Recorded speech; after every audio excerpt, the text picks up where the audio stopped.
Assalamualaikum warahmatullahi wabarakatuh. Selamat pagi anak-anak kelas fase E ya, E1, E2, dan E3.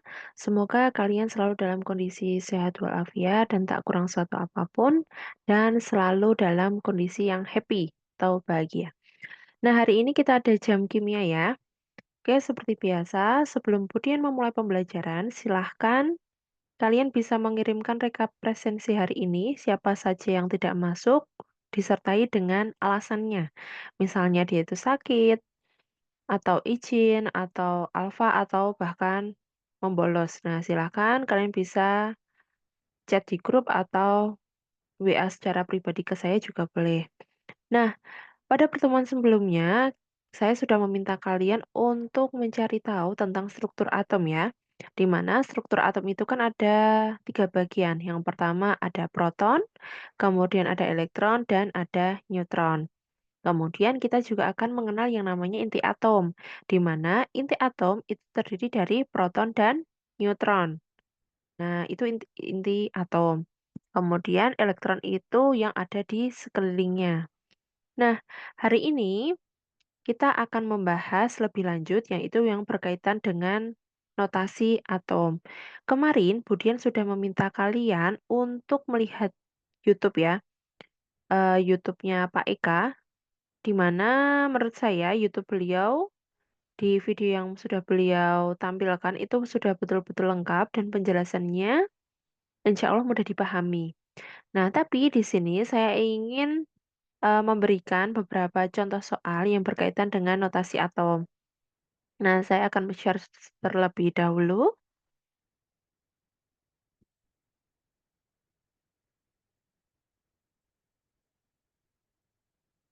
Oke. Nah, sekarang kalian lihat di sini Budian sudah ada dua ya. Yang satu layar untuk coret-coret, kemudian satunya lagi saya gunakan untuk menampilkan YouTube. Nah, di sini saya kan kemarin sudah mengirimkan link YouTube-nya Pak Eka Adi ini ya. Nah, silakan kalian tonton dari awal sampai akhir, hanya 7,5 menit, dan itu isinya benar-benar bagus, dan juga animasinya juga bisa bergerak. Jadi benar-benar bisa memberikan gambaran ke kalian tentang notasi atom. Nah, seperti yang sudah beliau jelaskan, di sini saya akan memberikan beberapa contoh soal yang berkaitan dengan notasi atom.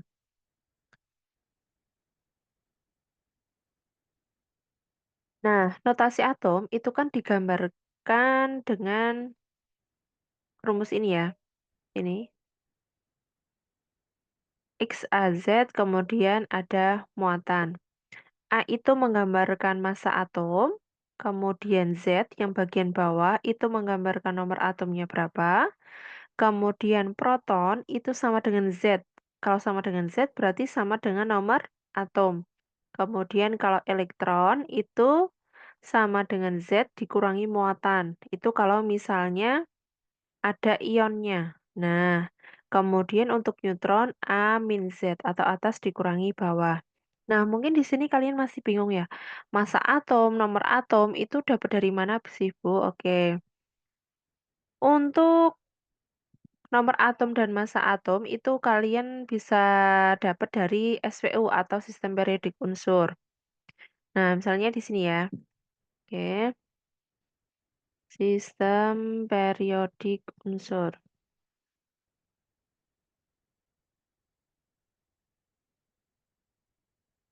Oke.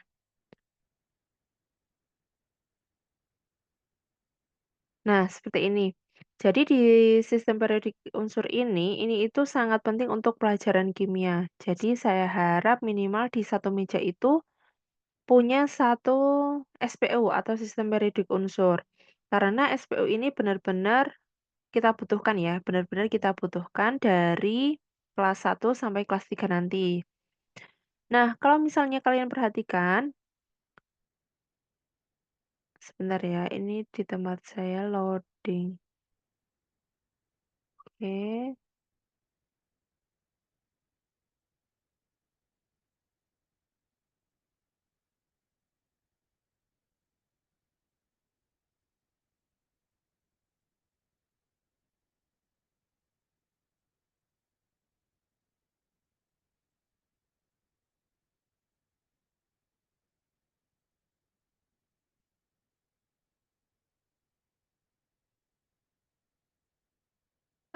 SPO ini sebenarnya harganya murah banget ya. Mungkin kalau yang paling kecil itu harganya 1.500-an biasanya.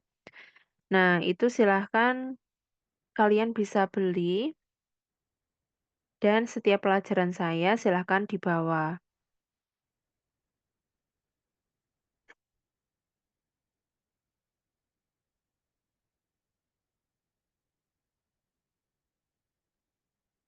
Bentar, ini lama sekali.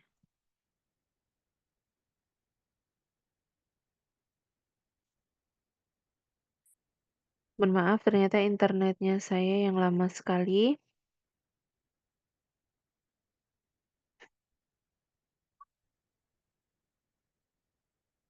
Oke, jadi kayak gini aja ya. Nah, di sistem periodik unsur ini, itu kan warnanya beda-beda ya. Warnanya beda-beda itu melambangkan bahwa dia itu ada yang unsur logam, ada yang non-logam, ada yang metaloid, dan lain sebagainya. Kemudian di sistem periodik unsur itu juga dijelaskan atau sudah terpampang angka-angka. Angka-angkanya meliputi nomor atom, nomor massa, kemudian biasanya juga terdapat konfigurasi elektronnya, titik leleh, titik didihnya berapa. Itu juga semuanya sudah ada di sistem periodik unsur. Jadi ini benar-benar sangat penting untuk mata pelajaran kimia. Oleh karena itu, Budian menghimbau kalian agar punya satu meja minimal satu. Nah, kembali lagi ke notasi atom tadi ya. Nomor atom dan juga nomor massa itu kita dapatkan dari SPO ini. Nah, tapi kalau misalnya di soal, biasanya penulisannya akan seperti ini dengan rumus X, A, Z kayak gini. Nah, misalnya di sini Budian akan memberikan beberapa contoh soal ya. Nah, oke, soal yang pertama, misalnya kalian akan saya minta untuk soal nomor satu ya. Misalnya tentukan jumlah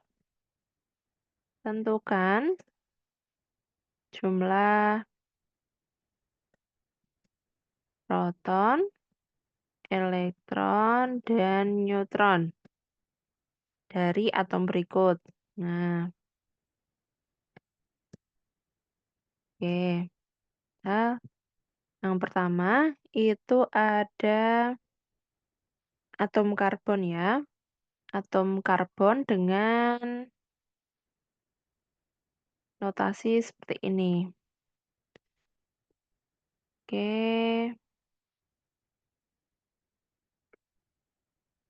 karbon ya.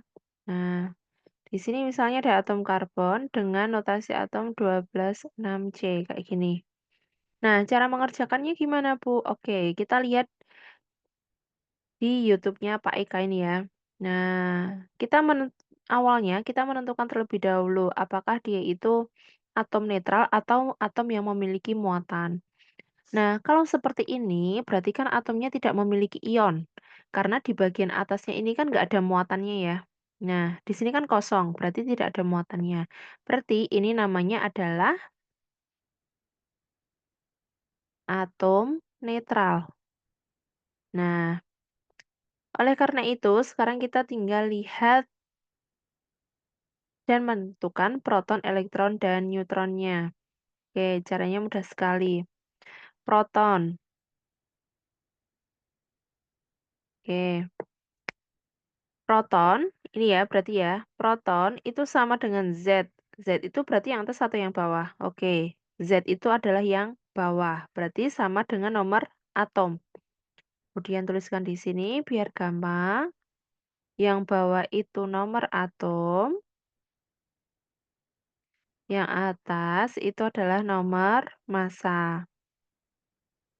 Nah, di sini gampangnya jangan seperti ini. Oke, kemudian cara mengerjakannya seperti ini. Nomor atom itu sama dengan proton. Nah, karena di sini yang pertama ditanyakan adalah protonnya, berarti kalian lihat, oh proton itu sama dengan nomor atom. Berarti nomor atomnya berapa? 6. Oke, terjawab ya. Kemudian, elektron.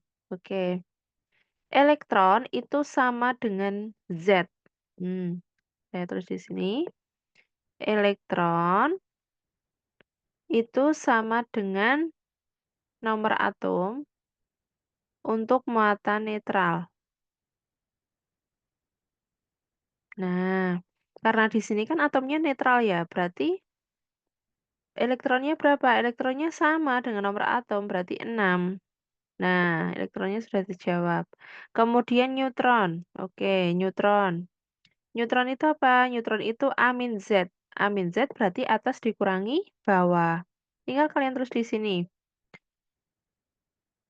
Neutron berarti adalah atas kurangi bawah atau nomor massa dikurangi nomor atom. Berarti berapa? 12 dikurangi 6. Oh, berarti 6. Oke. Neutronnya sudah terjawab. Ini untuk atom netral. Bisa dipahami ya? Nah, setelah ini Budian akan menjelaskan atom yang memiliki muatan. Ingat, di sini Pak Eka juga sudah menuliskan bahwa untuk atom yang memiliki muatan atau ion, ini ya, ion adalah partikel yang memuatan. Itu akan terbagi menjadi dua, yaitu kation dan anion. Kation itu cara mawar kayak gini ya, kalau saya PKNA, positif kation, negatif anion. Jadi, kalau misalnya positif, itu berarti jumlah elektronnya malah berkurang. Ingat ya, kalau positif berarti malah berkurang. Sedangkan kalau ionnya negatif, itu malah bertambah. Contohnya apa, Bu? Contohnya, misal saya beri contoh yang lainnya ya. Kalau tadi kan atom netral, ada karbon. Nah, sekarang untuk ionnya misalnya Budian mengambil contoh natrium.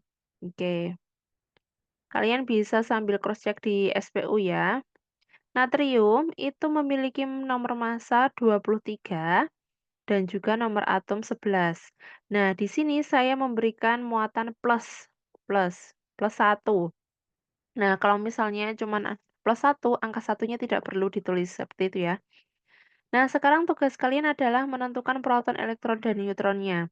Seperti yang sudah Budian bilang tadi, yang pertama harus kalian lakukan adalah kalian tentukan dulu apakah dia itu atom yang memiliki muatan atau atom netral. Oh, karena di sini ada positifnya.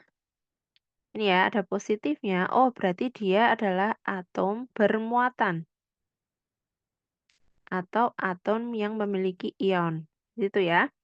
Nah, kemudian langkah yang pertama untuk menentukan proton. Ingat, proton itu tadi sama dengan Z atau sama dengan nomor atom. Berarti tinggal kalian tulis di sini. Proton sama dengan nomor atom. Nomor atom itu berarti yang Z ya, yang bawah. Berarti sama dengan 11. Kemudian elektron. Nah, di sini elektron, oke, karena di sini adalah atom bermuatan, maka menggunakan rumus yang elektron sama dengan Z. Nah, Z itu apa tadi? Nomor atomnya ya, berarti 11. Kemudian kembali ke apa yang sudah Budian bahas tadi. Kalau misalnya ionnya positif, berarti malah dikurangi. Nah, dikurangi sejumlah muatannya, yaitu muatannya berapa? Plus 1 ya, berarti dikurangi 1. Berarti elektronnya adalah 10. Kemudian untuk neutron. Neutronnya itu adalah amin Z, berarti atas dikurangi bawah. Berarti 23 dikurangi 11, yaitu 12. Jangan sampai terkecoh menjadi 23 dikurangi 10, enggak ya. Jadi kalau neutron itu tetap nomor massa dikurangi dengan nomor atom. Seperti itu, bisa dipahami ya. Nah, kemudian contoh lagi, misal Budian mencari yang negatif ya. Misal saya mencari yang negatif. Misal yang B. Ada O, oksigen, memiliki nomor atom 8, nomor massa 16, dan bermuatan negatif 2. Nah, kayak gini. Oke, berarti yang pertama harus kalian tentukan, apa tadi? Iya, betul. Dia adalah atom yang memiliki muatan. Oke. Kemudian setelah itu kalian tinggal cari proton. Proton tadi sama dengan apa ini? Proton sama dengan Z, yaitu nomor atom. Berarti proton 8, kemudian elektron. Nah, elektronnya ini itu kan tadi sama dengan Z ya, sama dengan nomor atom, berarti kan 8. Tapi karena dia itu memiliki muatan, muatannya apa? Positif atau negatif? Oh, ternyata muatannya itu negatif. Berarti kalau negatif, itu berarti malah ditambah. Ditambah berapa, Bu? Ditambah jumlah muatannya, ditambah 2. Berarti menjadi 10. Kemudian untuk neutronnya, itu atas dikurangi bawah, berarti 16 dikurangi 8. Nah, seperti ini ya. Jadi ini jawabannya. 8, 10, dan 8. Oke. Nah, silakan dipahami terlebih dahulu. Kalau misalnya kalian masih bingung, silakan bisa chat di grup atau WA pribadi ke saya juga boleh kalau misalnya malu. Silakan didiskusikan dengan teman sebangku. Kemudian setelah itu silakan dikerjakan soal yang sudah saya share di grup kelas ya. Silakan dikerjakan dan dikumpulkan. Oke, Budian cukupkan sekian untuk pembelajaran hari ini. Kurang lebihnya saya mohon maaf. Terima kasih. Wassalamualaikum warahmatullahi wabarakatuh.